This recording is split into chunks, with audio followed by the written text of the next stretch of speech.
ကျေးဇူးတော်ရှင်ဧကမဟာပဏိတမိုးကုတ်ဆရာတော်ဘုရားကြီး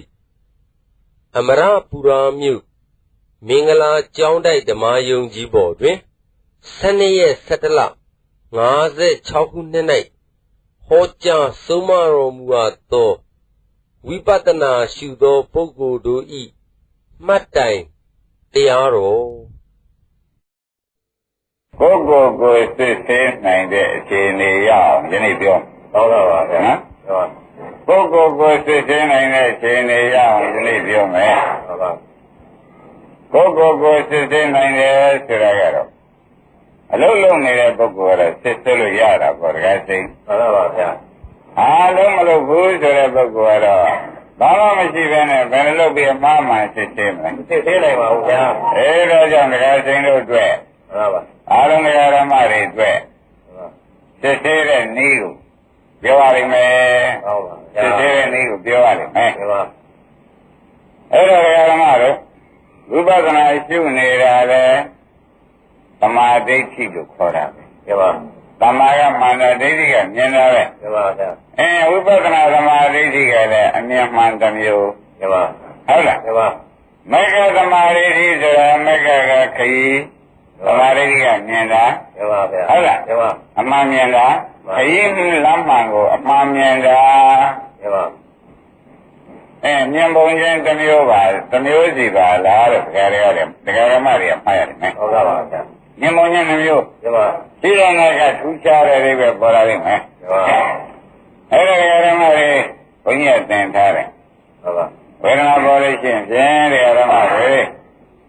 ဝေဒနာပြောက်ပြီးဖြစ်ဖြစ်ရအောင်ရှုပါလို့အားလုံးဓမ္မတွေသင်ထားပါပါဗျာဝေဒနာဆိုတာဓမ္မတွေမရှိပါဘူးဟုတ်ပါ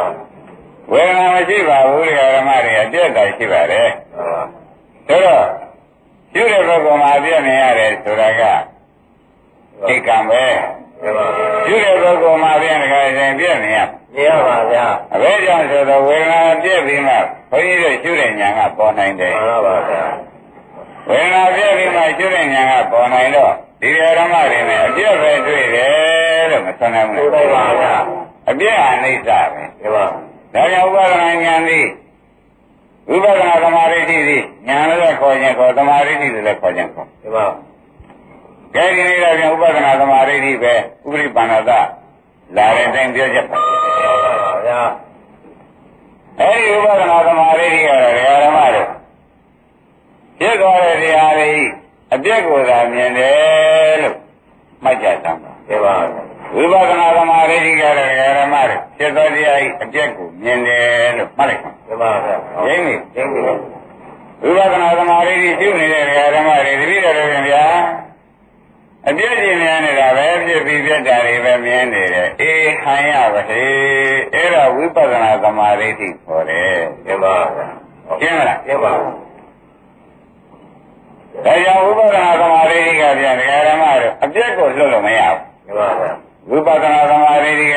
စဉ်သူသည်ကျွနေတဲ့ပုဂ္ဂိုလ်မှာအပြည့်လွတ်လို့မရဘူးမရပါဘူးဗျာဒါသိချာမှတ်ပါဟုတ်ပါပါဝိပဿနာသမာဓိကတော့ခန္ဓာကိုယ်ကြည့်လိုက်တဲ့ဆိုရင်အပြည့်ပဲမြင်နေတာပဲပြောပါကိုယ်ကပြက်လိုက်ဒီကပြက်လိုက်ဟုတ်ပါဝေဒနာတွေကပြက်လိုက်ရုပ်တွေကပြက်လိုက်ဒီကိုယ်လုံးပြအနိစ္စကြီးပဲလို့ဉာဏ်လားဟုတ်ပါသဘောကျကြပါဗျာဒါပြန်ဥပဒနာသမာဓိသည်တရားဓမ္မတို့သိသိချာချာတော့မှတ်ကြပါတော့အပြည့်ကိုမြင်တာပဲကြပါဗျာသဘောကျကြပါဗျာအပြည့်ကိုမြင်တယ်ဒီပြအနိစ္စလည်းဟုတ်တာပဲမှန်ပါဝိပရိနာမဒုက္ခဟုတ်ပါဗျာဘယ်သူမှမပေါင်းတဲ့ဆိုင်တော်ရာအနတ္တရောဟုတ်ပါဗျာဒါဖြင့်သူလက္ခဏာကြီး၃ပါးတဘာဝအပိုင်းပိုင်းနိုင်မြင်တာဝိပဿနာသမာဓိဖြစ်ပါဗျာရှင်းမရှင်းပါဗျာဝိပဿနာသမာဓိကဓမ္မတို့လက္ခဏာရေး၃ပါးကိုပိုင်းပိုင်းနိုင်စုံစမ်းဆင်ခြင်ပြီးမြင်တာဒီပါခေါ်ကြဝိပဿနာသမာဓိကစိတ်ကိုလို့ရမှာဖြစ်လို့ကိုချိန်ဆရမှာဖြစ်နေလို့ဒါသေးသေးချာချာမှတ်ရမယ်အသွားပါဗျာသေချာမှတ်ရမယ်အသွားဒါဖြင့်ဝိပဿနာသမာဓိဆိုမေဃသမာဓိသာလို့သံဃာရလာဝိပဿနာသမာဓိ တေဘမကသင်္ခါရအနိစ္စရိဝတေနပရိဝိမန္တတိဒီမှာဝိပဿနာဓမ္မရိတိဝိပဿနာဓမ္မရိတိတေဘမသင်္ခါရခင်ဗျားတို့သဏ္ဍာန်၌ရှိတဲ့ယုံနာဓမ္မသင်္ခါရတွေကိုဒီမှာအနိစ္စရိဝတေနအနိစ္စဒုက္ခအနတ္တသွားဖြင့်ပရိဝိမန္တတိစူးစမ်းဆင်ခြင်မြင်၏တော့ပါသိချမြင်တာပဲပါဒါပြန်ဥပဒနာဓမ္မရိတိကအနိစ္စလက္ခဏာဒုက္ခလက္ခဏာအနတ္တလက္ခဏာတွေမြင်တော့ဗျာမြင်ပါဗျာသဘောကျကြပါဗျာတို့ဒါတွေမြင်နေလို့ရှိရင်ဖြင့်ဒကာဓမ္မတွေကဖတ်ကြကသိကြပဲဝိပဿနာသမာဓိဖြစ်ပြီမှန်ပါဝိပဿနာသမာဓိဖြစ်ပြီဝိပဿနာသမာဓိဆိုလို့ရှိရင်ဖြင့်မဂ္ဂသမာဓိဆိုတာဒုတိယအဆင့်ကျရင်ကိစ္စပြီးတာမှန်ပါတခါစိတ်မှန်ပါဗျာဝိပဿနာသမာဓိပြီးတော့မဂ္ဂသမာဓိတက်လိုက်ရမှန်ပါဗျာတခါရဲ့ကိစ္စပြီးတယ်မှန်ပါဗျာဟုတ်ကဲ့ရှင်းရရှင်းပါဒါပြန်ဝိပဿနာသမာဓိကအနိစ္စဒုက္ခအနတ္တလက္ခဏာတွေကိုတစ်ခုခုပေါ့ဗျာမှန်ပါအဲ့ဒါကိုပရိဝိမန္တတိလို့ဆိုတော့ရသေသေးချာချာသုံးသပ်စစ်ဆေးပြီးမြင်နေတဲ့ဉာဏ်ကလေးဟာဝိပဿနာသမာဓိလို့မှတ်လိုက်ကြစမ်းပါဗျာသဘောကျဝိပဿနာသမာဓိနော်ငါတို့ကိုယ်တိုင်ပဲရောက်လို့ပဲပေါက်နေတယ်ဆိုတာမသိသေးပဲနေမှာဆိုလို့သုံးကြချက်ချပေးနေတယ်ဟုတ်ပါဗျာဟုတ်ပါကောင်းပြီဒါဖြင့်ဗျာတပည့်တို့ဝိပဿနာသမာဓိနဲ့ရှုကြည့်ပွားများနေတဲ့အခါကျတော့မိစ္ဆလက္ခဏာတွေမြင်ပြီးဒီကလာတပည့်တော်နေတယ်လို့ဆိုလို့ရှိရင်ဖြင့်ဒကာဓမ္မတို့အကုန်သာမှတ်လိုက်တာအပြည့်မြင်လဲဥပဒနာသမာဓိရှိတယ်ပါဗျာအပြည့်မြင်မြင်လို့ကြောက်နေလဲဥပဒနာသမာဓိပါညီငွေနေလဲဥပဒနာသမာဓိဥပဒနာသမာဓိသဘောကျအပြည့်တယ်လည်းကြည့်ချင်လို့ပြလိုက်စမ်းကွာဆိုပြီးညာနဲ့ကြည့်နေရင်လေဝိပဿနာသမာဓိပါပဲဝိပဿနာသမာဓိရှိသေးတယ်ဓမ္မတွေရှင်းမလားဒါဖြင့်ဒီနေ့ဟောရမယ်တရားကနှလုံးထဲနဲ့ဒကာဓမ္မတွေဉာဏ်ထူးပုံကိုဟောရတော့မယ်မှန်ပါဗျာနှလုံးထဲနဲ့ဉာဏ်ထူးပုံဟောရတယ်မယ်ဒကာဓမ္မတွေမှန်ပါဗျာခိုင်းတာဖြင့်ဝိပဿနာသမာဓိကဖြင့်ဒကာဓမ္မတွေနိစ္စလက္ခဏာဒုက္ခလက္ခဏာမှန်ပါအနတ္တလက္ခဏာတွေကြီးမြင်နေတာဘာဒိဋ္ဌိဆိုကြမယ်ဥပဒနာပါဗျာကဲဒါကြောင့်ဥပဒနာသမာဓိကိုပြောလာတာဖြင့်ဒကာသိရှင်းနှက်လောက်ပြီမှန်ပါဗျာနော်ဒီလိုဆိုလို့ရှိရင်ကိုညာနာမှာကိုအထုတ်တဲ့ပုဂ္ဂိုလ်မြင်တိုင်းမြင်တိုင်းဒါဝိပဿနာသမာဓိတော့ဖြစ်ပါနော်မှန်ပါတို့တစ်ဆင့်တည်းုံကြံတော့ဟာမှန်ပါဗျာတစ်ဆင့်တည်းမှာကဗါတဲ့မေဃသမာဓိပါဗျာမေဃသမာဓိတကယ်မဲ့စစ်သမာဓိပါပါဒီဟာက20နဲ့သွားတဲ့နီးပါပါဗျာ20နဲ့သွားတဲ့နီးပါပါကဲမေဃသမာဓိဒီဓမ္မတော့သူကတော့ပြောတော့မယ်သူကိုပြောတော့မယ်ဓမ္မတော့ဒီစိတ်နဲ့တော့ပါဟုတ်ပါဗျာမေဃသမာဓိဒီပရိဝိမန္တနာပရိယောဂာနေဟုတ်ပါဘုရားကအနိစ္စဒုက္ခလက္ခဏာတွေကိုအမြင်ဆုံးသွားတယ်ဟုတ်ပါမေဃသမာဓိကမြင်လို့မမြင်ဘူးလေဟုတ်ပါဗျာအနိစ္စလက္ခဏာလည်းသူမမြင်ဘူးလေဟုတ်ပါဓမ္မတို့ဒုက္ခလက္ခဏာလည်းသူမမြင်အနတ္တလက္ခဏာလည်းသူမြင်ကိုမမြင်ဘူးလေဟုတ်ပါမေဃသမာဓိကမမြင်ဘူးတဲ့တခါသိရင်မှန်ပါဗျာမမြင်ဘူးလေဟုတ်ပါမေဃသမာဓိပရိဝိမန္တနာပရိယောဂာနေဟုတ်ပါပရိဝိမန္တနာပရိယောဂာနေတခါတည်းအဆုံးအနိစ္စကြီးမမြင်မင်းနဲ့အနိစ္စရှားမတွေ့ဒုက္ခလည်းရှားမတွေ့အနတ္တလည်းရှားမတွေ့မေဃသမာဓိကဘာမြင်လဲဆိုလို့ရှိရင်ဖြင့်တဲ့ဒီလိုမကဝတ္တုခကြီးဖြစ်ပြဝတ္တုခကြီးပေါ့ဗျာမှန်ပါပြလိုက်ဆိုတဲ့ဝတ္တုခကြီးဟုတ်လားဒီလိုမကဝတ္တုခကြီးတခါရင်ခွာလိုက်တယ်ဒီလိုဝတ္တုခကြီးဆိုတာဒကာဓမ္မတို့သိချမှာစမ်းခဏခဏပြက်ခဏခဏပြက်ခဏခဏညွန်စရာမုန်းစရာကြီးပေါ်နေတာကြီးကိုသူခွာလိုက်ပြီမကခွာလိုက်ဒါတွေသူ့အာယုံမဟုတ်ဘူးဒါတွေသူမြင်စရာမဟုတ်ဘူးဟုတ်လား အဲ့ဒါတွေသူခွာပလိုက်တယ်ဆိုကြတဲ့ကောကတရားဓမ္မတွေကသူကအနိစ္စဒုက္ခအနတ္တလက္ခဏာသိဖို့မကဒုက္ခဆိုတာရှိသူမမြင်ပါကြလားလို့မှတ်လိုက်မက္ခမာရီတွေဝင်လာရင်ဒီလက္ခဏာကြီး၃ပါးကိုဘယ်ဟာမှသံပန်းပြပွေလို့မရတော့ဘူးပါရင်းမရသမုဂ္ဂရိယမာနာတို့ဆိုတဲ့ဥပဒနာသမာဓိကတော့ကိုတဲ့ပရိမန္တနာပရိယောတနေဒေဝမဝတ္တဒေဝမကဝတ်အစရှိဒေဝမကဝတ်ကိုဆိုတာဒီဖြစ်ဖြစ်ကြီးတာဝတ်တရားကြီးပဲနော်သမုဂ္ဂရိယမာနာခွာပလိုက်ပြီဒီဖြစ်ဖြစ်ကြီးကိုမမြင်ဘူးတဲ့ဓမ္မတို့အနိစ္စလည်းမမြင်ဒုက္ခလည်းမမြင်ပါဘူးအနတ္တလည်းမမြင်ဘယ်သူကမမြင်တာတော့မက္ခမာရိကမမြင်ဘူးတဲ့မမြင်တဲ့ပြန်ဘယ်လိုများဖြစ်လာလဲတုံးလို့မဲဖို့လိုလားမမြင်တဲ့ပြန်တရားဓမ္မတွေရှေ့ဆင်းတက်လိုက်အောင်ဝုပသမယမာနာ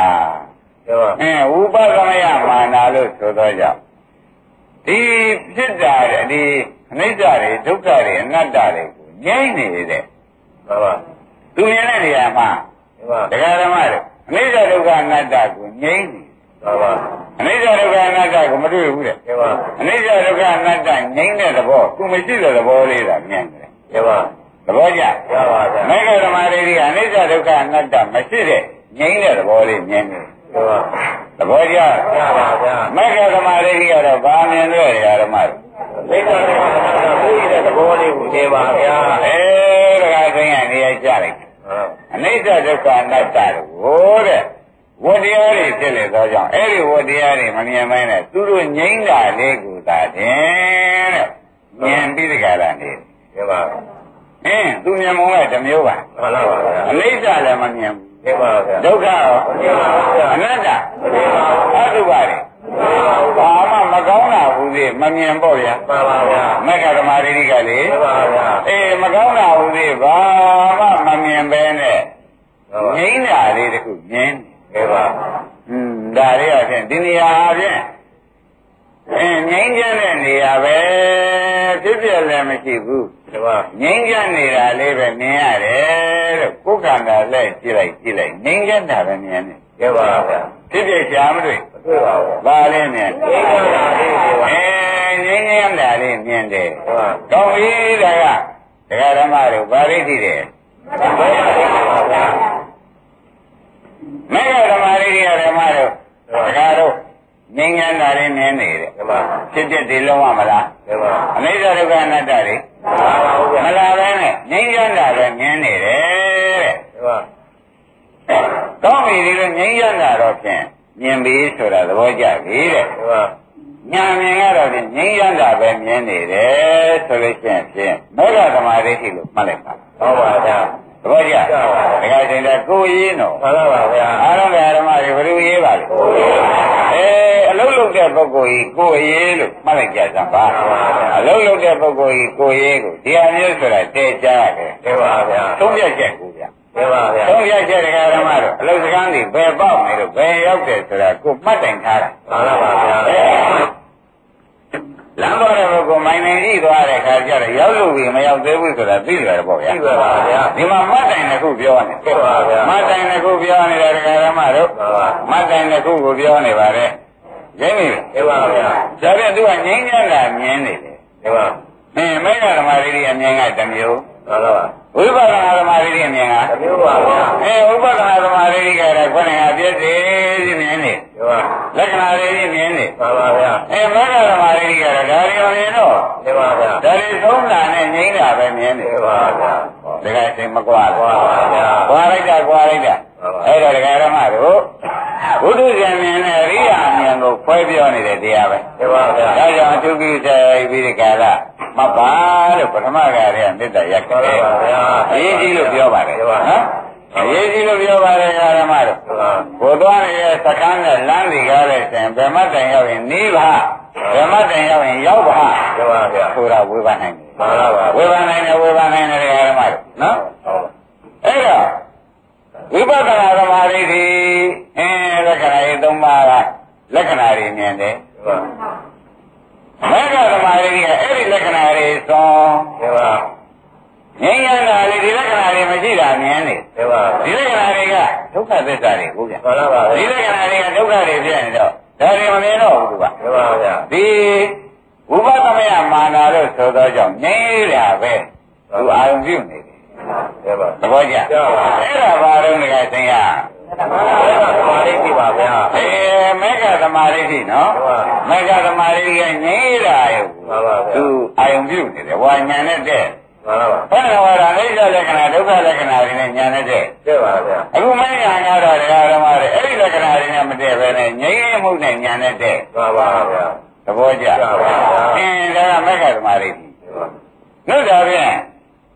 မေဃသမာဓိတော့သဘောကျပြီသူငြိမ်းတာကိုအာရုံပြုနေတယ်ရှုသောပုဂ္ဂိုလ်မှာနေရခင်ရတဲ့အရေးကတော့ဘယ်လိုများထူးချွေလာပါသေးသလဲလို့မဲဖို့မလိုဘူးလိုပါဗျာအေးရှုသောပုဂ္ဂိုလ်မှာလည်းထူးချွေလာတာကိုတရားဓမ္မတွေမှတ်ပါဦးဟုတ်လားရှုသောပုဂ္ဂိုလ်ကြလာတဲ့ခါကျတော့အရင်ပြောခဲ့တဲ့တရားဓမ္မတွေမှတ်မိပါလိမ့်မယ်လုံးခဲ့တဲ့9လ3လကနော်ပိဋိတကကတသာသာမတ္တကေအာပိဇနမာနာဝိယဥပ္ပစ္စတိအမတံပူရင်းရကလာပြီးဒီကရရေမလန်ချိုးကျင်တဲ့အထက်မှာအေးလာရတော့ရေအိုးတွေထဲမှာရှိတဲ့တထောင်လောက်ရှိတဲ့ရေအိုးတွေကလောင်းပြီးချိုးလိုက်တဲ့အခါကျတော့ရှင်းတကယ်လေအေးချမ်းတဲ့သဘောဆိုခန္ဓာကိုယ်ထဲမှာရောက်တော့ရောက်ပါလားစိတ်ထဲမှာတကယ်လေကြီးကျွင်ပြီးဒီကရဒီခြေနေရာဖြင့်တဲ့ကောင်းမြတ်တဲ့ခြေနေပါလားလို့မိမိခန္ဓာကိုယ်နေရဆိုင်ရတဲ့အရေးမှလည်းတခါတည်းငြိမ်းရတဲ့အရေးဒီမှာရောတကောင်လည်းလောင်းပြီးချိုးရရတယ်လို့တခါတည်းစိတ်ထဲမှာရှင်းလင်းပြီးဒီကလာဘာနဲ့မှမရောမချက်ဖဲနဲ့သံသာရာပြီးဒီကလာအေးချမ်းနေတယ်ဒီမှာခန္ဓာကိုယ်ထဲမှာသံသာအေးချမ်းဟုတ်ကြပါဗျာမြင်လာတဲ့ဘက်ကငြိမ်းရတာနဲ့ဒီမှာယောဂာတွေဘက်ကကြည်ကြတဲ့ခန္ဓာပဲကြည့်လိုက်ပြန်ကြတယ်ရေချိုးပြီးဒီကလာသိချမ်းသာခြင်းကိုယ်ချမ်းသာခြင်းကိုဒကာဓမ္မတွေအလွန်မင်းရခြင်းရှိပြီတကယ်လို့ဒီမှာတကယ်အေးပြီးကလာဘယ်တော့မှမတွေ့ဘူးဘယ်တော့မှမကြုံဘူးဘယ်တော့မှမဆုံဘူးတဲ့ဒီငြိမ်းမှုခန္ဓာရှိကိုလည်းတခါပြတယ်ပါသဘောကျဒါဖြင့်အမြင်ကလည်းငြိမ်းတာအဖြစ်ပါဗျာအနေကလည်းသိလေနော်အနေကလည်းဒီမျိုးဘယ်တော့မှမကြုံဘူးတဲ့အနေမျိုးတရားဓမ္မတွေရတယ်ရင်းပြီပဲအဲ့ဒီတော့အမြင်ကလည်းငြိမ်းတာအောင်ပြုအနေကလည်းရေဝတ္တောင်နဲ့လောင်းပြီးဒီကရချိုးလိုက်ရသုံးလိုက်ရလို့သိအေးလေဒီရင်နဲ့ဘယ်မှမတူဘူးဒါစမ်းသာဆုံးပဲဆိုပြီးခန္ဓာကိုယ်ထဲမှာလည်းပေါ်လာလိမ့်မယ်ပါပါဗျာသဘောကျပါပါဗျာဒါဖြင့်အမြင်ကလည်းငြိမ်းအေးအနေကလည်းအဲ့ဒီငြိမ်းအေးနှစ်ခုမြင်တော့အေးတာလို့ဒီပြိုင်တက်လို့မှတ်လိုက်တာအမြင်ကလည်းအေးတော့ခန္ဓာကြည့်လိုက်ပြန်တော့အေးတော့ဒီမှာတကယ်သိနေအမြင်ကလည်းငြိမ်းတာမှန်ပါပါအနေကရောအေးပါဗျာအဲ့ဒီကဲဆိုအမြင်လည်းမပြတ်ဘဲနဲ့ငြိမ်းတာမှမှန်ပါမေဃသမာဓိရှိမဲ့ရပါလို့သုံးပြည့်ချက်ချလိုက်တာဟုတ်ပါပါဗျာတပည့်ရမဲ့ရပါလို့သုံးပြည့်ချက်ချလိုက်စမ်းပါတယ်ဓမ္မတွေတကယ်သင်ဘယ်တော့ဖို့တာဟုတ်တာပါဗျာဒါသုံးပြည့်ချက်နော်ဟုတ်ပါဒါဘုန်းကြီးကသုံးပြည့်ချက်ချရင်လွဲမယ်တကယ်တရားကြီးတွေကသုံးပြည့်ချက်ချတယ်ဟုတ်ပါပါပါဏာတတရားကြီးတွေအနုဘရတုတ်မှာဒါတွေသုံးပြည့်ချက်ချတော့တို့ဓမ္မတွေဖြင့်ဆိုတဲ့ရေးကတော့ဝန်လေးပြဟုတ်တယ်ဟုတ်ပါပါဒီမှာတော့ခိုးကြလာတော့မက်ကခုပြောတဲ့အတိုင်းအမြင်ကလည်းငြိမ့်အေးသက္ကာကလည်းငြိမ့်အေးပါပါဗျာအဲ့ဒီနှစ်အေးကိုတရားဓမ္မတွေကိုယ်ဝင်ရပြီသမာပြန်ဟိုဘက်ကိုတခါတည်းအေးချမ်းသာကြီးပဲလာလိုက်လာလိုက်မယ်နော်ဒါတော့ဘယ်တော့ကြာလာမှာတော့ဆိုတော့1 2 3 4တဲ့ပိုးမလားဟုတ်ပါဘူး1 2 3 4ဒါတော့လာနိုင်ပါပါ1တစ်ချိန်2တစ်ချိန်3တစ်ချိန်4တစ်ချိန်ဒါပဲလာမှာတရားဓမ္မတွေဒါပြန်မလာတော့မလာတော့ဘူးတဲ့မလာတော့ဘူးအဲ့ဒီမလာတော့သူ1 2 3 4ဆိုရင်ဖြင့်တခါလဲနေတာရဲ့ခန္ဓာကိုယ်ကြီးအေးတာရဲ့ဒီမှာတခါလဲပေါ်ပေါက်ပြီးဒီကလာပြီးနောက်ကြတော့တရားဓမ္မတွေကကိုရှုကျင်တာပြန်ရှုတော့လဲခொနကဖြစ်ပြပြန်တွေ့ပါပါဗျာတွေ့ခြင်းတယ်မတွေ့ခြင်းနေတာတို့ဒီ တကိတော့အောင်ပြီအပေတကားပိတ်လို့နိဗ္ဗာန်ကိုမြင်ခဲ့ရပြီသာပြောချပြီဟုတ်ပါဗျာအပေတကားပိတ်လို့နိဗ္ဗာန်မြင်ရပြီဆိုတော့ပြောချပါဘယ်ချိန်နိဗ္ဗာန်မြင်ခဲ့တော့လို့မဲတဲ့အခါကျတော့ဘုရားငြိမ်းအေးတာကိုမြင်တော့ကနိဗ္ဗာန်မြင်ခဲ့တယ်ပါဘယ်ချိန်အပေတကားပိတ်တယ်လို့ဆိုတော့ဘုရားကိုယ်ထဲမှာပြန်ကြည့်တဲ့အခါကိလေသာအပူဓာတ်တွေငြိမ်းအေးသွားလို့ကိလေသာရှိမှအပေကြအဲဒီကိလေသာမရှိသောကြောင့်ငြိမ်းအေးသွားသောကြောင့်တို့ပေတကားပိတ်ပြီးကိလေသာမရှိလို့အေးတာကအပေတကားပိတ်ကြောင့်ပြရင်းနေလားဒါဖြင့်ငြိမ်းတာမြင်တာကနိဗ္ဗာန်မြင်ခန္ဓာကိုယ်ရဲ့လက်ပတ်ကြည့်တဲ့အခါကျတော့အေးမှုကြီးနေတာနေရတာမြင်သဖြင့်လဲအပေတကားပိတ်လို့ဆိုတော့သိကြပါဗျာရှင်းမလားအပေတကားပိတ်တာတော့သိကြပါဗျာဘယ်နဲ့ကြောင့်ခန္ဓာကိုယ်ရဲ့အေးရပါလိမ့်မတော့လို့မဲတဲ့အခါကျတော့ကိလေသာအပူဓာတ်အချိန်သတ်သွားလို့ဘောကြ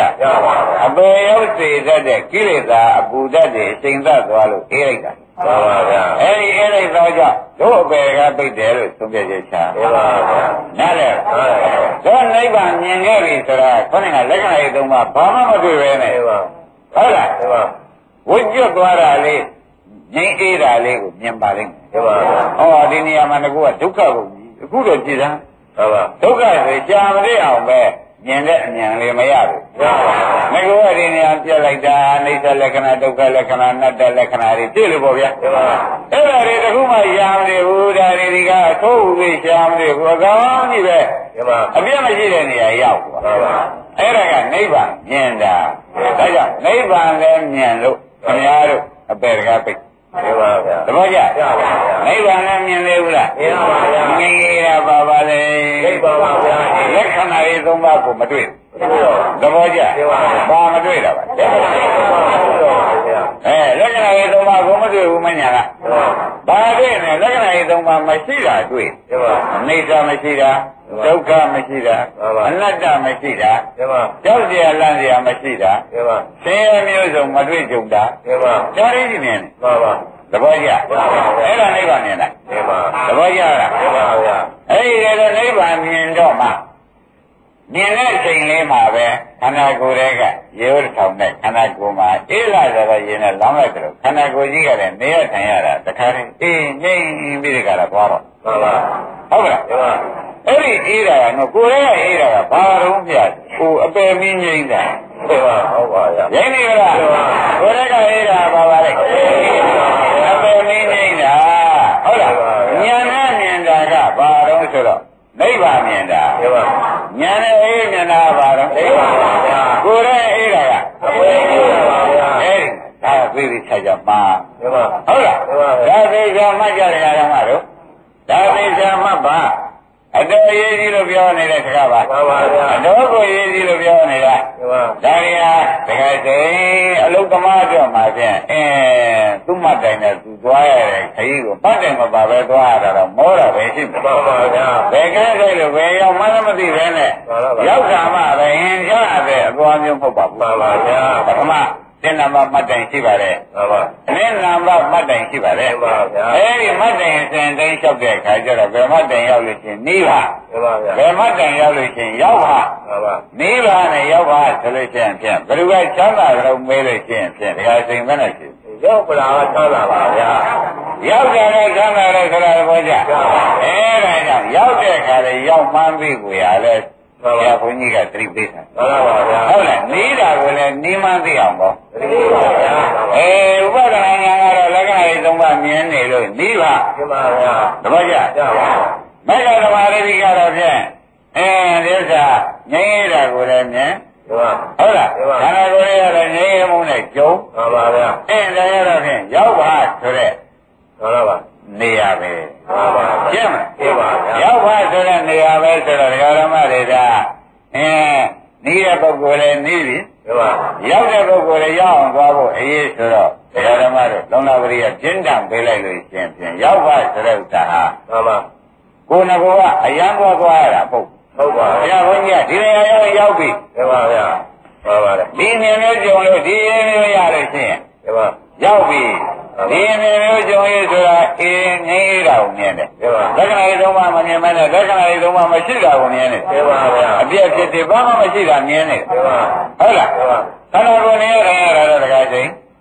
ဘယ်လိုဖြစ်နေအလိုအေးချမ်းသွားပါအလိုအေးချမ်းသွားတာကကိလေသာမင်းငြိမ်းပါဗျာကိလေသာမင်းကဘာမင်းတော့မေးတော့အပယ်မင်းငြိမ်းပါဗျာကိလေသာဆိုတော့အပယ်ရောက်စေတဲ့ကိလေသာအဲ့ဒီကိလေသာမင်းငြိမ်းလို့ခန္ဓာကိုယ်ကအေးပါဒါဖြင့်အမြင်အေးပါအမြင်ကအငြိမ်းကိုမြင်တယ်ပါခန္ဓာကအေးတာနဲ့နေရပါသဘောကျဒါဖြင့်မဂ္ဂဓမ္မရိတိကတော့အမြင်ကငြိမ်းအနေကအေးအဲ့ဒါနှစ်ခုလာလို့ရှင်းဖြင့်အဲ့ဒါမရတာလည်းသုံးပြချင်ပါဗျာရှင်းမလားဘာလို့ဆိုတော့အမြင်ကငြိမ်းအနေကအေးပါဗျာအမြင်ကအေးပါဗျာအနေကအေးပါဗျာအမြင်ကအေးပါဗျာအနေကအေးပါအဲ့ဒါဘာဓမ္မရိတိတော့မေဃဓမ္မရိတိပါဗျာအဲ့ဒါပြန်ရောက်ပြီဒါကဒီရအောင်ကြိုးစားဟုတ်လားပါဗျာဒီရအောင်ကြိုးစားပါဒီရအောင်ကြိုးစားပါလေဓမ္မတို့ဒီအောင်ကြိုးစားကြပါလို့ဆိုတော့စာသည်ဘာကြောင့်ဆရာဘုန်းကြီးအရေးကြီးတိုက်တွန်းရပါသလဲလို့ဒကာဓမ္မတွေကမေးခဲ့တော့အပယ်မိဝန်းထဲမှာရှိနေလို့သဘောကျလားငရဲဟူတွေဝန်းထဲရှိနေလို့ပြပါဗျာဟုတ်ပါပြီငရဲဟူတွေဝန်းထဲရှိနေလို့ဘယ်ငရဲဟူတော့ငရဲကြီးငရဲငယ်ဖြစ်တော့ဟုတ်လားအချက်တောင်းလေးတော့ငရဲတွေအကုန်ဝန်းထဲရှိနေလို့ဒီခါရမတွေခင်ဗျားတို့သွတ်လုပ်လိုက်ဒီအေးတာအနေအေးအောင်ဟုတ်လားအမြင်ငိမ့်အနေအေးအောင်မြန်မြန်လုပ်လိုက်အဲ့ဒီငရဲတွေကဝန်းထဲရောက်နေတယ်အဲ့တော့အကြောင်းတရားရှိတော့အကျိုးတရားကမရှိဘူးလားရှိပါဗျာအကြောင်းတရားကိလေသာရှိတော့အကျိုးတရားငရဲဥတွေကဝန်းထဲမှာမရှိဘူးရှိပါဗျာဒါလည်းဟုတ်ပါအဲ့ဒါဓမ္မတွေကိုငရဲဥဝန်းထဲရှိတဲ့ဓမ္မတွေငရဲမင်းငိမ့်တဲ့အလုပ်ကိုဖြင့်လောက်ကြလို့ဆိုတဲ့ဥစ္စာအထူးတိုက်တော့မှာပဲတိုက်တော့ပါဗျာဘာကြပါဗျာကျော်ရကြမှာခင်ဗျားတို့ကမားလိမ့်ခြင်းမဖြစ်စီနဲ့ဟုတ်ပါဗျာရှိတာသေးကြပြီဟုတ်ပါရှိတာသေးကြပြီဓမ္မတို့ဝန်ထဲမှာငရေကြီးစစ်တတ်နဲ့ငရေငယ်120ရှိဟုတ်ပါဘောကြလားဝန်ထဲမှာရင်းလို့ရှိငရေငယ်120ရှိပါဗျာအဲ့ဒါကြီးခေါင်းကအမြင်ကငြိမ်းအနေအေးသွားတာအဲ့ဒီငရဲတွေပျောက်သွားတယ်ငြိမ်းမေးမလားငြိမ်းပါဗျာအမြင်ကငြိမ်းအနေကအေးတယ်ဆိုတော့အနေအေးတာဘာပျောက်သွားတာလဲငရဲပျောက်သွားပါငရဲပျောက်သွားအမလေးဒကာဓမ္မတို့ဒီလိုမှအာမထုတ်တဲ့ဒကာဓမ္မတွေဖြင့်ငရဲတွေဝန်တဲ့မှာဟုတ်လားငရဲမျိုးစေ့တွေကိုပုံလို့ပါငရဲကြီးစစ်တမျိုးစေ့ငရဲငယ်120မျိုးစိမှန်ပါဗျာဘယ်မှာသာရင်ဒါတွေကအောင်ပြီးတဲ့မျိုးစိသိပါဗျာဘယ်နဲ့ကမွဲရည်နဲ့လောင်းလိုက်လို့ဒါဒီအပူငရဲမီးတွေငရဲမျိုးစိအပူတွေငိမ့်သွားတာမွဲရည်နဲ့ဒါမလောင်းလိုက်ဘူးဆိုရင်မှန်ပါဗျာအဲဒီမှာခန္ဓာကပြလာဒီမှာခန္ဓာကပြလာအဲဒါကြောင့်ဘုန်းကြီးကသနာတယ်တကားစိမှန်ပါဗျာဒကာဓမ္မတွေကဘုန်းကြီးပြောတာကိုနားတော့ခေါင်းကြပါတယ်မှန်ပါအောင်မင်းမဲ့သူတို့ကတခါခါကြတော့ဝေဖောက်သေးတယ်ဟုတ်ပါဘူးဝေဖောက်တယ်တခါခင်ဗျာဒါရမယ်ဒီပါရေးချုပ်လာပြီးသုံးမဖြင့်ဟုတ်လားအလုပ်ကလေးပြက်သွားတယ်သူတော်ကောင်းလို့ပေါ့ဗျာမှန်ပါဗျာခင်ဗျာကိုယ်ရဲ့အေးမဲ့အလုပ်အမြင်ငင်းရမယ်အလုပ်ကလေးဟုတ်လားအမြင်ငင်းရမယ်အလုပ်အနေအေးရမယ်အလုပ်ကလေးပြက်သွားတော့ဒါရမယ်ဒီပါရေးဒီပူတော့ငရဲမီးတွေကဝန်းထဲမှာတိုးလာမတိုးပဲတိုးပါဗျာခင်ဗျာဆိုတော့သမုဒိယသစ္စာသိမချမ်းသာဘူးဆိုဒေါမနတာသိပါဗျာဟုတ်လားအဲ့ဒါသူတော်ကောင်းတော့မလုပ်တာကအဝိဇ္ဇာဆိုတဲ့မောဟသိပါဗျာဒါတွေကငရဲမိတွေကဝန်းထဲရောက်မလားဝန်းထဲရောက်လာတော့ဓမ္မတွေခေါင်းကရိုးတောင်နဲ့လောင်းကြလို့အေးတာတွေမလာသေးတဲ့ကာလပတ်လုံးသူတို့ဝန်းထဲကအနုတ္တရသဘောနဲ့ဘယ်တော့မှမချုပ်ကေပါဗျာညုံတာသဘောနဲ့နေတယ်အညောဆောင်နေတယ်ကေပါဗျာရင်းမိလားသိပါဘာသဘောနဲ့နေရောညုံတဲ့သဘောနဲ့အညောဆောင်နေပါဗျာညုံတဲ့သဘောနဲ့ရှိနေတယ်အဲ့ဒါအနုတ္တရကိလေသာလို့ခေါ်သည်ကေပါဒကာဓမ္မတွေရင်းမိတယ်အဲ့ဒါကြောင့်ခင်ဗျားတို့အတွက်ဘယ်မှာလာလဲဆရာဘုန်းကြီးကမတိတ်သွန်းပဲနေလို့တော်ပါတော်ပါဘူးဗျာဒါကင်းတော့ဝန်နဲ့မငရေကြီးစစ်ထအရင်ငယ်တရား30မျိုးစေ့တွေကရှိပါဗျာဒါတွေရှိစေကြတာပါတော့ခင်ဗျားတို့ ဘယ်တော့မှအပူဇော်သိငြိမ့်နိုင်မယ်ဆိုတာမအောင်ပြလိုက်ပါပါပါဗျာဟုတ်ကလားအပူဇော်သိငြိမ့်နိုင်တာကဖြင့်ဒကာဓမ္မတို့မှတ်လိုက်ပါတော့ငြိမ့်ရတာနဲ့ဆိုတဲ့ငြိမ့်တာဉာဏ်ပြီးတဲ့ကာလရိုးတောင်းတဲ့လောင်းကလေးအေးတဲ့ခန္ဓာကြီးကိုတစ်ခါဖြစ်ပါမှတင်ပါဗျာသိချရမယ်ပါပါဗျာဒါပြန်အမြင်ငြိမ့်တဲ့အနေအေးရမှာပဲတင်ပါဗျာငရဲကြီးဖြစ်တဲ့ငရဲငယ်120ကြောက်ပြီတော့ဟုတ်ပါဗျာမြင်မလို့ရှင်ပြန်ဘယ်တော့ကသူတို့ကဒီမျိုးစေ့တွေကအမလေးအောင်ပြီးတော့ဒကာဓမ္မတို့မိုးရေတောင်းတယ်ဥရိယာရီတောင်းဘာကြောင့်လဲဆိုလို့ရှိရင်မသေးသေးလို့ပေါ့ဗျာသိရင်သူတို့ကပို့လိုက်မယ်ဆိုတော့အသေးတော့နေကြတယ်နဲ့မတူဘူးလားအဲ့တော့ဓမ္မတွေကသေမှပဲရောက်ရတော့မှာတော့မှားရင်းကြီးမကမှားရလေခြင်းဆိုတော့လူမိုက်နောက်မှအကြံရဟုတ်ပါဗျာဒါကစိတ်မှားဆုံးကြတယ်သုံးကြရပါဘူးဗျာဒါစိတ်နဲ့လို့စိတ်တို့လို့ဆင်ပြအဲ့ဒီကြမှာညီးဆက်တော့ဆက်လိုက်ပါပါဗျာမဆက်လိုက်ဘူးလားဆက်ပါပါဘယ်လောက်ပါဆိုတော့ကလောက်တာမဟုတ်မှအော်နေဟုတ်ပါဗျာဆိုတော့ဒကာစိန်ဒီုံပြောပဲပြောပါပါပဲဒီမှာလည်းဒကာစိန်တို့ကိုပြောရလိမ့်မယ်လောက်ပါဆိုတော့မလို့ဘုသေကံလေးကြမှာအဖေကပါမိကပါခွင့်ကြည့်လာဆွဲတယ်ဆိုတော့ကောင်းသေးရဲ့မသေးဘူးရကျိုးစားပြီးသက်ဆောင်ပါလေတမီးမနေနဲ့ဒကာစိန်ကပါပါသူများလည်းအရေးကြီးတယ်ဆိုတော့ဘုန်းကြီးကဒကာစိန်ပြောတာပါပါဗျာသူများလည်းရေးကြည့်တယ်ဒီတဲ့ကိုတော်နဲ့ဥလာဘူးလို့ရှိတယ်ကြီးပါတယ်ဟောလူတွေလည်းတို့ဘက်ကတင်ကိုရေးကြည့်ဟုတ်ပါဗျာဘာကြောင့်လဲတခါလည်းမထားနိုင်ဘူးကိုတယ်မဆွဲဟာဟိုလူတွေကြားလေးထောက်မယ်ဆိုရင်ထားကြထားဘူးပါပါဒီကကြားတော့ကိုမခံတော့ထားလိုက်ပါဘူးဗျာဒီလိုကွာမနေဘူးလားပါပါဗျာအဲ့တော့ပူပါလိမ့်မယ်ပါပါဗျာပူလဲပူပြီးဒီလိုလူတွေလည်းဆယ်ကြီးတခါတင်ရပါပါဗျာအသေးကြီးလည်းနဲ့ဆယ်ကြီးလည်းတော့လည်းနာတော့အသေးကြီးလည်းတော့နာပါဗျာဒါအရင်ဆယ်ကြီးလည်းတော့မလဲပြမနဲ့ဗျာပါပါဗျာဆိုလိုက်ဘူးလားဆိုလိုက်ပါဒီတော့ကြောင့်ဒကာဓမ္မတို့အေးတယ်ဆိုတဲ့သဘောတွေကရင်းပြီပါဗျာအမြင်ကငြိမ့်တော့ငြိမ့်ပါဗျာအနေကအဲ့ဒါဘာလေးကြည့်တယ်ဘယ်ပါသမားလေးပါဗျာမက္ကသမားလေးဟုတ်ပြီမက္ကသမားလေးကဒီလေးပဲဗျာဘယ်နဲ့ကြောင့်အမြင်ငြိမ့်ပါလိမ့်မလို့ဆိုတော့ဒုက္ခတွေမရှိဘူးတော့အမြင်ငြိမ့်ပါဗျာဟုတ်လားအနေဘယ်နဲ့ကြောင့်အေးပါလိမ့်မလို့မေးလိုက်တဲ့မှာငရဲမျိုးစေ့တွေကုန်လို့ပါဆိုတော့တဲ့ဘုရားမှာလားအမြင်ငြိမ်းတာကဘာဖြစ်လို့လဲဒုက္ခတွေနေပါပါဗျာဒုက္ခမရှိလို့တော့ကြအနေအေးတာကဘာလဲမျိုးစေ့ဒီမှာမျိုးစေ့တွေမျိုးစေ့တွေပြောင်းထွက်သွားလို့ဆိုတော့မြင်လဲကောင်းသေးရဲ့အနေလဲကောင်းသေးရဲ့ဆိုတော့မြင်ရတာလည်းကောင်းနေရတာလည်းကောင်းဒီကောင်းမကောင်းမှခင်ဗျားတို့မကြိုက်ဘူးဆိုရင်သို့ကြိုက်လို့ပဲဝေပါတော့ပါဗျာဝေပါမယ်မလားဒါဒီမျိုးစီဝါရဲတွေကိုပြန်ခတ်နေတဲ့ဒကာဓမ္မတွေကြတော့အမြင်လည်းကောင်းရလားမကောင်းပါဘူးဗျာအနေကောမကောင်းပါဘူးဗျာအနေလည်းမအေးဘူးနော်မအေးပါဘူးအမြင်လည်းမကောင်းအနေလည်းမအေးအဲ့ဒါတွေမြင်ရတဲ့ခါကျတော့ဒကာဇင်ရိယာလောင်းဒီကမှန်ပါပါသူတို့ဆက်လိုက်တာကျွတ်တော့ကအရိယာတွေကမြင်ကြည့်လိုက်တဲ့အခါကျတော့ခွေးပေကိုလင်းလာစားနေတာမြင်တယ်လို့မြင်မှာပါပါဗျာမြင်မယ်ဘူးလားဟုတ်ပါဗျာသူတို့မြင်ရတဲ့ခွေးပေကပုတ်ကလည်းအယုတ်ဆိုးရတဲ့ပုတ်လူရွာလို့ပါပါဟုတ်လားသူတို့စားနေတဲ့ဇာရတွေကလည်းတကယ်ပုတ်ဆံလောင်းပြီးတဲ့ကာလဘာမှဩဇာတတ်တွေအကုန်ပြက်ပြီးတဲ့ကာလနေတာတွေအပူဇာတွေစားနေတာမှန်ပါဗျာဟုတ်လားအမြန်လည်းမကောင်းဝန်းနေရတော့လည်းပူနေပါဗျာဒီလိုမနေဘူးလားဒီကမတွေကိုရောင်းအောင်ကောက်စားနေတာလေရှိပါလားဗျာအမြင်ကတော့ကောင်းရဲ့မကောင်းပါဘူးဗျာအမြင်ကတော့မကောင်းဘူးဘယ်နဲ့ရောက်ပြန်တော့လဲဘဝရင်းစားတရားတွေစားနေဘူးလောင်လောင်ဝဲစားရတာမှန်ပါဘူးလောင်လောင်စားရတယ်ဆိုတော့လောဘမိတောကမိနဲ့စားလိုက်တော့ဘူးလောင်လောင်ပေါ့ဗျာမှန်ပါဗျာနောက်ကြတော့အပေမီးအပေကြောက်မဲ့ဒီပူလောင်တဲ့စားတွေကဆက်လက်မသွားနိုင်ဘူးတကယ်စင်သိကြောက်စရာကောင်းပါလားမှန်ပါဗျာသိကြောက်စရာကောင်းတဲ့ဓမ္မတွေရင်းနေလားမှန်ပါဒါကြောင့်ဓမ္မတို့ဘုန်းကြီးလိုရှိတာရောဖရာလိုရှိတာရောယနေ့ဘဝဘဝရှင်းရှင်းပြောရလို့ရှင်းဖြင့်အမြင်ငိမ့်တဲ့အနေအေးရောက်ကျူးစားဟုတ်ပါပါဗျာဘာလဲတော့အမြင်ငိမ့်တဲ့အနေအေးကျူးစားပါဗျာရောက်အောင်ကျူးစားအဲ့ဒီမှတ်တိုင်ရအောင်ကျူးစားပါဒီမှာဘယ်လောက်ရေးကြည့်တော့ကြီးပါဗျာဒါဖြင့်နိဗ္ဗာန်ဆိုတာဘယ်ပွားပြီးမှသာရင်ရောက်နိုင်တယ်နိဗ္ဗာန်ဆိုတာကဥပဒနာက ဟုတ်လားဝိပဿနာဉာဏ်ကဖြစ်ဖြစ်တဲ့မြတ်မသာရနဲ့နီးလာတယ်ဟုတ်လားမဉာဏ်ကမြင်ချင်းပြီးဒီကလာနေတာကိုဆိုတော့ရောက်ပြီဒါဖြင့်ဓမ္မတို့နီးပါဆိုတော့တစ်ချက်ရောက်ပါကွာဆိုတော့အဲ့ဒီနှစ်ချက်အပြင်ဒကာတိုင်းလုံသောပုဂ္ဂိုလ်တို့အတွက်မှာပြန်ထူးတလဲရေးကြီးတယ်ဆိုတာသဘောကျအဲ့ဒါဘာပဲရှုလက္ခဏာ၃ပါးတွေကတဘာဝမြင်လိုက်ခြင်းဖြင့်နိဗ္ဗာန်သဘောကျ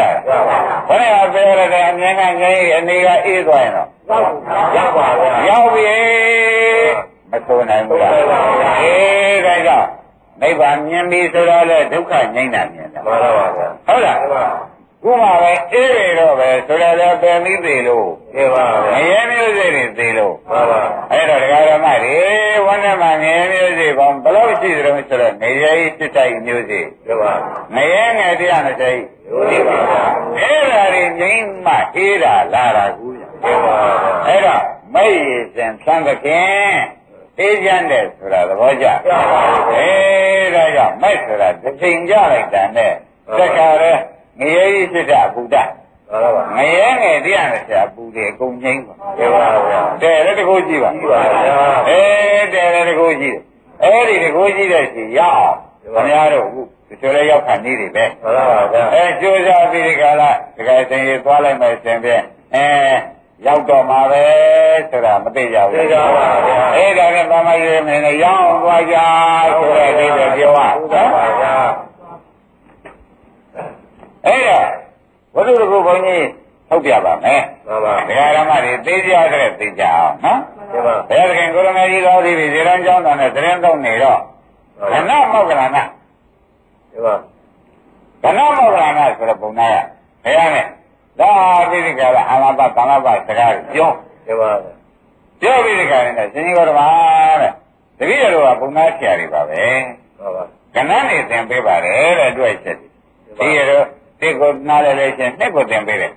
နှစ်ကိုသင်ပေးလို့ချင်း30ဆရာကြောင်း1000ကြောင်းသင်ပေးလိုက်တာပဲပြီးတော့မှတကအပေါင်းဟုတ်သင်တယ်သူ့သင်တယ်ပေါ့ဗျာဘုရားကဏ္ဍရေးတဲ့ကသင်တယ်ပြီးတော့အပေါင်းဟုတ်သင်တယ်ပြီးတော့မြောက်စားသင်တယ်ပြီးတော့မှပု္ပ္ပာတွေထုတ်ပြီးမြင်းမြန်းညာတန်းတယ်ဒီရတော့ဘုံသားတွေမှာဒီလိုပဲခဏကြာတွေဖြစ်နေတာအတင်နဲ့တင်တယ်ရှင်ကြီးတော်မတို့နိဗ္ဗာန်သွားတဲ့လမ်းကအတင်များရှိရဲ့လားသူကမေးတယ်မေးတော့ချိုးကြပဲခဏမဟုတ်လားနဲ့အတင်များရှိရဲ့လားလို့ဆိုတော့ခဏမဟုတ်လားနဲ့ရှိတာပေါ့ကွာရှိတာပေါ့ကွာနိုင်ရည်သားတွေတကယ်တော့ရောက်လာလို့ချင်းခင်းတဲ့လောကီဥမာငါပြမနင်းတော့ရောက်လာတယ်ဆိုလို့ချင်းရက်ခွန်လာရင်သိရတယ်ကွာပြီးတော့မှကောင်းမှုလာမှုတွေကိုတကယ်သိကြလက်ကြတွေတခါဘုံဘုံပြီးကြလာထူးခြားနေတဲ့ထိုင်တဲ့ရှိအောင်လှအောင်နင်ပေးရတယ်ကွာဒီမနေ့ငါဤဒီသားတွေငါဒီအစဉ်တိုင်းတို့မှာအစီအစဉ်ရှိတယ်ကွာဘယ်မှာကျိုးစွာငါဒီသီလသင်ပေးလိုက်တယ်ကွာဒါကြောင့်တရားဓမ္မတွေသီလလည်းလုံခြုံလုပ်ကြဟုတ်ပါဗျာဘုရားကသီလအကျင့်နာမအစီအစဉ်ပဲရှင်းပါဗျာရှင်းမလားရှင်းပါဗျာသီလသင်ပြီးတဲ့အခါကျတော့ချင်းငါဒီကားလည်းဆိုလို့ချင်းဖြင့်တဲ့သီလမှာလည်းပါဠိမုခသံဃာသီလဆိုတဲ့၅ပါးသီလရှင်းပါအိန္ဒိယသံဃာသီလဆိုတဲ့မျက်စိနောက်ကနေပြီးမြင်နေလောဘလာလိမ့်မယ်နော်မှန်ပါဗျာလာတိုင်းတရားဓမ္မတွေမြင်တဲ့ဥပ္ပခါဝိရှုရင်ရှုလောဘလေးသာရမလောဘလေးကမှဖြစ်ဖြစ်ရှုရင်ရှုဟုတ်လားအဲ့လိုဆိုရင်အိန္ဒိယကိုလုံတော့လုံပါအဲ့ဒီကလို့ဘာလို့ပါဠိမောက္ခသံဃာသီလပြီးတော့အိန္ဒိယသံဃာသီလပြီးတော့ငါလည်းသောသံဃာသေးတယ်သောတော့လျှော့စားရှိဟုတ်ပါတော့တဲ့အခါကျလို့ရှိရင်လည်းသောတိပြက်ကလေးနဲ့ဒါတဲ့နေရာမှာပေါ်လာလေးကလည်းဖြစ်ပြီးပြတ်တာပဲလို့အဲ့ဒီဟာလေးလည်းငါသင်သေးတယ်ကွာဟုတ်ပါသဘောကျအဲ့တော့ဘောဇနေမတ်တင်ကြီးတာအိဒီနဲ့ငါသင်သေးတယ်ကြီးပါဗျာအိဒီနဲ့ငါသင်သေးတာငင်300မှာဗရမရာမှာစဉ္ညာနဲ့ဖြစ်စေထိုင်ရဖြစ်စေလို့လို့ပါဒုတိယယံကျတော့အိပ်ပါတဲ့ခါကောင်းတော့ဒုတိယယံကျတော့ထားပြီးကြတယ်စဉ္ညာနဲ့ဖြစ်စေထိုင်ရဖြစ်စေလို့ပါတော့ငါသင်သားတယ်ကွာတို့အစီအစဉ်ပါတယ်တဲ့သဘောကျနောက်ကြတော့အေးတဲ့မနေ့မိုးလင်းလာတဲ့ခါကျတော့တကယ်အသွားပင်ရသေးတယ်ဟေးတဲ့အဘိက္ခံတေပရိက္ခံတေသံဃာနာကာရီဟောတိပြည့်တဲ့ဓမ္မသိရမယ်ကွာမှန်ပါဗျာနောက်ဆုံးရင်သုံးပါးသိရမှာပါဗျာအဲ့ဒါတွေကလမ်းဝါးကစပြီးနိုးလာတဲ့အခါထိုင်တိုင်းပြီးပြီးကြမှာနမနေပေါ်လို့သွားတော့လာတော့မယ်ဆိုတာတော့မှအဘိက္ခံတေပရိက္ခံတေသံဃာနာကာရီဟောတိဆိုပြီး ငါကသင်ရသေးတယ်ကွာတဲ့အစီအစဉ်ရှိတယ်မှန်ပါဗျာဒကာဓမ္မတွေဒီစင်ရင်သွားမှာပေါ့ဗျာရင်းမိကြဒီစင်ရင်သွားကြပါလို့ခင်ဗျားကဟောပြီးတော့ပါသင်လေးတို့ခင်ဗျားပြီးတော့ကြလာတဲ့ခါကျတော့ကွာတဲ့သင်္သာတွေကတော့ဘာနေမလဲကွာဟုတ်လားတခုတော့ဝေဒနာပေါ်လာတယ်ကွာတဲ့တခုတော့ဝေဒနာပေါ်လာလို့ရှိရင်ဖြင့်တဲ့အနိစ္စရှုလိုက်တာအနိစ္စနှုတ်ပတ်အနိစ္စကိုရှုပြီးတော့ဝေဒနာပေါ်လာတဲ့ခါကျရင်ဘယ်လိုလုပ်အနိစ္စရှုလိုက်တဲ့ခါကျတော့သူကအနိစ္စနောက်ကရှုတယ်အနိစ္စညာမပါဗျာအဲ့ဒီအနိစ္စညာလာကြတဲ့ကွာတော့ဝိရာဂနုပတ်သေးတဲ့တဏှာမလာဘူးသေးဘူးဟုတ်ပါဗျာဟုတ်လားတဏှာမလာဘူးတဲ့တဏှာမလာတော့သမုဒိယသစ္စာကျုံသွားဘူးဟုတ်ပါအဲ့ဒါကြောင့်ဝေဒနာရဲ့အိဋ္ဌရုပ်တည်အိဋ္ဌကိုလည်းဒကာဓမ္မတွေကရှုလိုက်ပြီးဓမ္မဖြင့်အနိစ္စကအနိစ္စရှုလိုက်တာကဟုတ်လားဥပဒနာညာဒီလိုမနေဘူးလားအဲ့ဒီတဏှာရဲ့ချုပ်နေတယ်ကွာတဏှာရဲ့ချုပ်နေတော့သူဒီခဏနေရတာနိဗ္ဗာန်တော့ရနေပြီကွာဘယ်ကမဂ္ဂဓမ္မလေးကြီးတော့မဖြစ်သေးတာသဘောကျ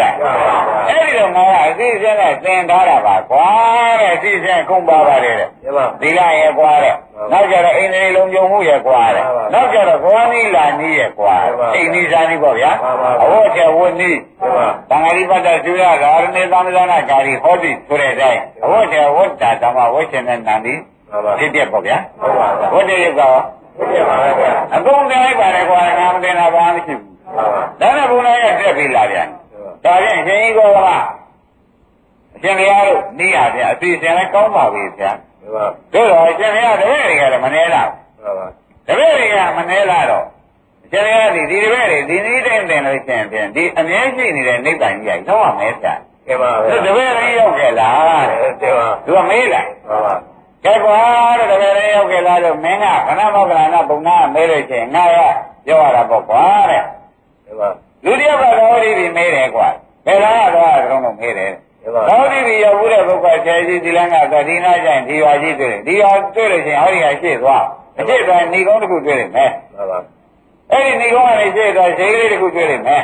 အဲ့ဒီကနေရှေ့သွားမယ်ရေအိုင်ကြီးတစ်ခုကြာပင်နဲ့တွေ့တယ်မယ်အဲ့ဒီကနေရှေ့သွားရင်သာဝတိပြီလို့ပြောတဲ့ပုဂ္ဂိုလ်ကအမှန်ပြောလိုက်တယ်မယ်သူကနောက်ထုတ်သွားနေလို့ရှိရင်လည်းသာဝတိပြီရောက်ပါမလားရောက်ပါဘူးခင်ဗျာဒါပြန်အမှန်ပြောတဲ့အချိန်ခေါင်းကသီလကနေပြီးဒီကရာခေါင်းကဥပဒနာတို့သမထတို့ဖြစ်ပြီးဒီကရာသွားရင်တော့မရောက်ပြီလားရောက်ပါဗျာရောက်သွားမှာပဲကအဲ့တော့ပြောတဲ့အတိုင်းသွားတဲ့ပုဂ္ဂိုလ်ကလေရောက်တယ်တဲ့ငါဘုရားတပည့်တိုင်းနေမှာလဲပြောတဲ့အတိုင်းမသွားတဲ့ပုဂ္ဂိုလ်ကနောက်ဆုံးနေတော့မရောက်ဘူးกว่าအဲ့ဒီလိုနှမျိုးရှိတယ်ဒီရင်ဘုန်းကြီးတွေကဓမ္မတွေကဘယ်ထဲထည့်ရမှာတော့တပည့်တော်တို့တိဒဘက်ကပဲထည့်လိုက်ပါတော့ဗျာတိဒနဲ့မရဘူးလေအာဘောအများကြီးပဲသွားဟမ်ဓမ္မတို့ခင်ဗျားတို့ဒီလမ်းပြန်တိုင်းသွားရတာမသွားဘူးလားကမေးတယ်အေးဒါကြောင့်ဒီလမ်းပြန်တိုင်းသွားလို့ရှင်းဖြင့်ခင်ဗျားတို့ရောက်ဟုတ်ပါလားဒီနေ့ရရထားကောင်းစံဟောရမောလားအဲ့ဒီလမ်းပြန်တိုင်းသွားရင်တခါစိတ်ရောက်ပါပါဗျာဒီလမ်းပြန်တိုင်းမသွားတော့နောက်ဆုံးနေတော့ရောက်ပါပါဗျာတို့တော့ခင်ဗျားတို့နောက်ဆုံးတဲ့ချက်ကလေးတွေလာတဲ့အခါဘုန်းကြီးကသိတယ်ဟုတ်ပါနောက်ဆုံးတာဘာတော့ဆိုလို့ရှိရင်ဖြင့်ဒိဋ္ဌလေးရေးချင်းနဲ့သားရဲ့သမီးရဲ့ဖေးမျိုးရဲ့ဒီချိန်ကြတဲ့ခါကျတော့မြေကမောတာရနဲ့ဟုတ်လားညကြတဲ့ခါကျတော့ရှင်လောက်ချိန်လေးဝတ်တရားလေးတောင်မှဝတ်မပြည့်အောင်လုပ်လိုက်ဦးမယ်ဆိုပြီးတော့ဒါကပြန်အနည်းငယ်လောက်ပြီးအိတ်လိုက်ကြဟုတ်ပါဟုတ်လားဆိုကြတဲ့အိတ်လိုက်တဲ့ခါကျတော့မြေကမောပန်းထားတာနဲ့ဟုတ်လားမနဲ့စောစောထားဖို့ရလို့လည်းမထားနိုင်ဘူးဟုတ်ပါဒါတွေကြရတဲ့ခါရှေ့တိုးတာကနောက်ထုတ်တာနောက်ထုတ်တယ်တဲ့ဘယ်ကညံ300မှာပထမရမှာလို့အလေရမှာအိတ်ဟုတ်လားမနဲ့ပေါ်နေတဲ့ကကြပြရကပြီးကျိုးစားမပြောဘူးလားအဲ့ဒီလိုမလုပ်တော့ဘူးဆိုတော့ဒါချင်းဒီလားနိုင်သွားတာကနောက်ထုတ်တာလားအဲ့တော့နောက်ထုတ်တဲ့ပုဂ္ဂိုလ်တွေကျတော့သာဝတိတွေရောက်ပါအဲ့ဒီလိုပဲကွာငါပြောရည်သားတွေမှာလဲပြထားတဲ့လမ်းတိုင်းအမှန်သွားတဲ့ပုဂ္ဂိုလ်ကတော့ဖြင့်ရောက်ပါတယ်ကွာတဲ့နိဗ္ဗာန်ကဧကံရှိတကယ်ရှိမဟုတ်ပါဘူးဟုတ်ပါလားပြထားတဲ့အတိုင်းမှာသူကမသွားဘူးကွာတဲ့ကံကံလာလို့နေတော့သူကနောက်ထုတ်တယ်ဟုတ်ပါအဲ့ဒီလိုပုဂ္ဂိုလ်တွေကြတဲ့တကယ်ဆိုရင်အမြဲရှိနေတဲ့နိဗ္ဗာန်ကြီးရောက်ပါမရောက်ပါဘူးအဲ့ဒီလိုပဲကွာဓမ္မမောက္ခဏပုံနာရတယ်ဒီရှင်တော့ကောင်းတာပဲတဲ့ကောင်းမယ်ကောင်းရဆိုတော့ဒီကပြထားတဲ့သာဝတိတွေကိုဘယ်အတွေ့နေမှာဘာတွေ့နေမှာဘာတွေ့နေမှာလဲခေါင်းကမဲ့စင်တယ်မပြောခဲ့ဘူးပထမဥပဒနာသမာဓိဖြစ်နေမယ်နောက်မင်းတို့ဆက်သွားမေဃသမာဓိကြတော့နိဗ္ဗာန်ဆိုတာကြီးမင်းတို့ကိုယ်တိုင်မြင်ပြီးကြတာကိုယ်တိုင်သိချမ်းတဲ့သဘောရောက်လိမ့်မယ်မပြောဘူးလားသို့တော် ဒီပရမမတ်တိုင်ရအောင်ပဲတယ်မသွားချင်ဟုတ်လားအဲ့တော့ဟိုဒုတိယမတ်တိုင်ကိုဘယ်နဲ့လုပ်ပြီးကြလဲလှမ်းမလဲမလားနိုင်တော့ကဆင်ရတဲ့ကလမ်းပြပြီးကြလားဖယားရပေး냐တော့လေသူကရှေ့သွားတာလားနောက်ဆုံးသွားတယ်ပါအဲ့ဒါနောက်ဆုံးတဲ့သတိသားနည်းတွေလည်းငါဘုရားရှိတာပဲကွာလမ်းတိုင်သွားတဲ့သတိသားနည်းတွေလည်းရှိပါဟောတော်ရဲ့ဗျာတဲ့နိဗ္ဗာန်ရောက်မရောက်ဆိုတဲ့ဥစ္စာကသွားတဲ့ပေါ်မှာပြတဲ့ဆရာသမားပြတဲ့အတိုင်းသွားတဲ့ပုဂ္ဂိုလ်ကြီးအပေါ်မှာအကုန်မင်းနေတာကိုဒီမှာဘုံနာကတော့ကြတာလေမှန်ပါဗျာကျင်းမလား